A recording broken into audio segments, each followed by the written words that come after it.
Hi there, Vladimir here, with another video about how to learn English. What is the perfect method for learning a foreign language? Learning English, in our case. Everybody is on the lookout for the perfect method. Clicking on videos right and left, looking for the magic bullet that will make you fluent in English in no time. Well, look no more. The search is over. Here comes the perfect method for learning English.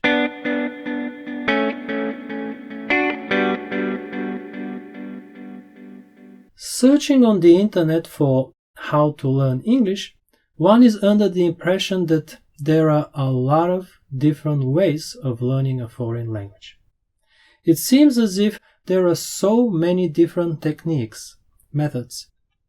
YouTube teaches with their shadowing and imitation techniques, flashcards and spaced repetition, speed learning and sleep learning, memory palaces, tricks and language hacks. One simple trick, 2 breakthrough tricks, 3 months, 4 easy steps. People telling you, you need to find your own way. Try different methods and find the one that works for you. No, people, there aren't many different methods. There is only one method. Okay, yes, if we talk about learning a few words for your overseas vacation, yes, there are many different techniques and methods that can help you cram a few words and a bit of grammar in the short run. But when we talk about lasting effects, when we talk about mastering the English language, there is only one way. You need to immerse yourself in the language you are trying to learn. Bury yourself in interesting content and read a lot. Read daily. Read.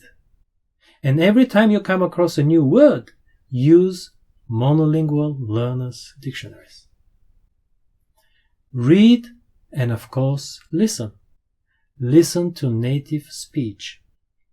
Listen daily to real-life conversations, movies and TV shows, podcasts, news. Read and listen and use monolingual learners' dictionaries.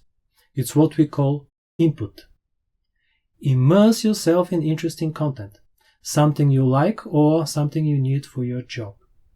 The internet, guys, finding interesting stuff to read and listen is the easiest thing to do, especially if you want to learn English.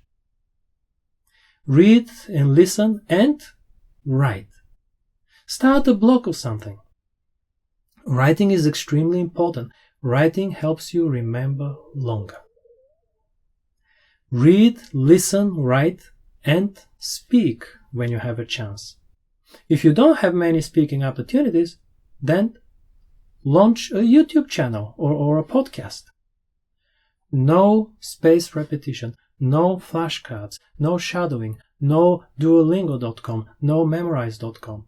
Instead, interesting online articles, blogs, movies, TED Talks. Here is your perfect method. Read, listen, and write daily, and use monolingual learners' dictionaries. There aren't many methods. There is only one method for mastering a foreign language. And not just foreign languages. Mastering the drums, losing weight, learning how to moonwalk, mastering the high jump. There are no magic tricks, no revolutionary methods. It is about copying the best and doing it again and again and again for at least 10,000 hours. The high jump. There are very few exceptions. In the case of the high jump, there used to be different methods, starting with the eastern cutoff, then the western roll, followed by the straddle technique, until Dick Fosbury introduced the Fosbury flop. You could say that the Fosbury flop revolutionized the high jump.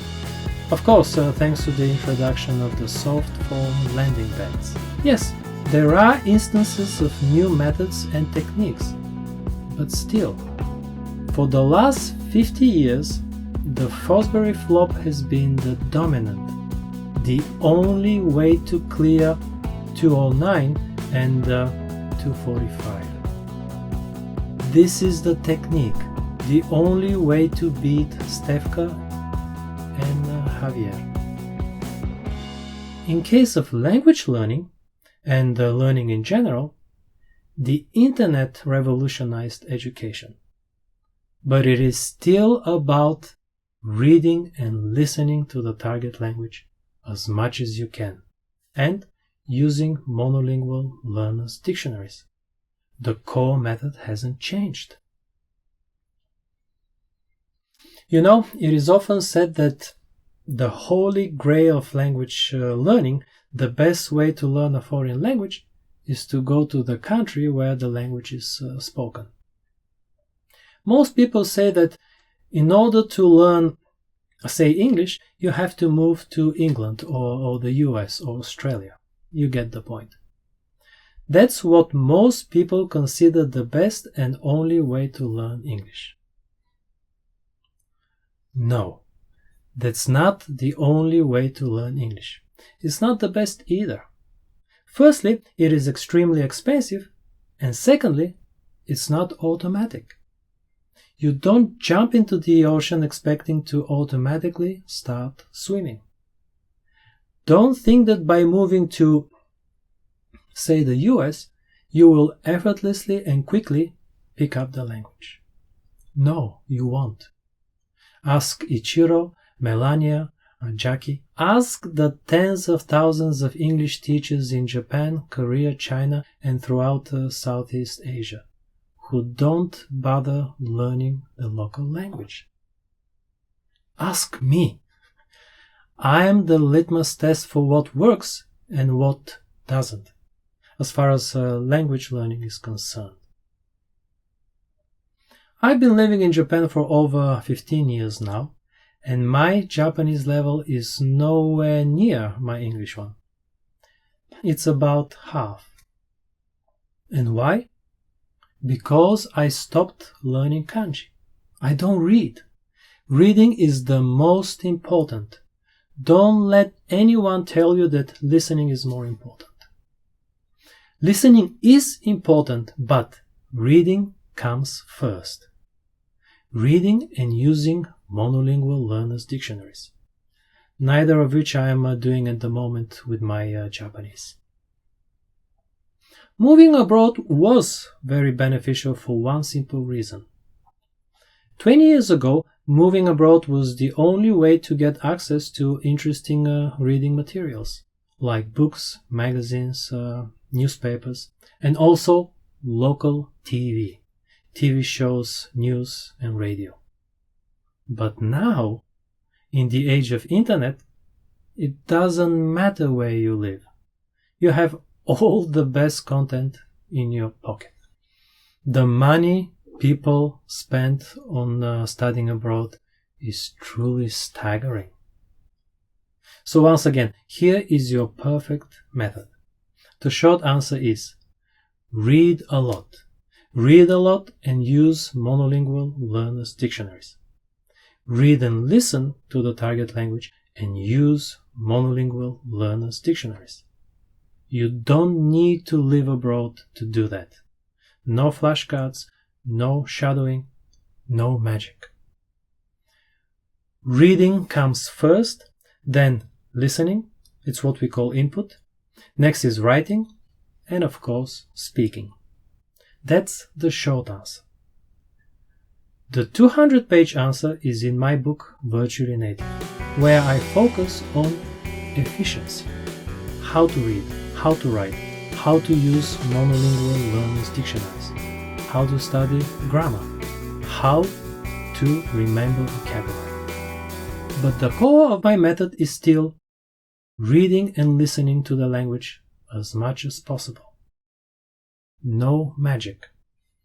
My book, Virtually Native, is available at Amazon and virtuallynative.com.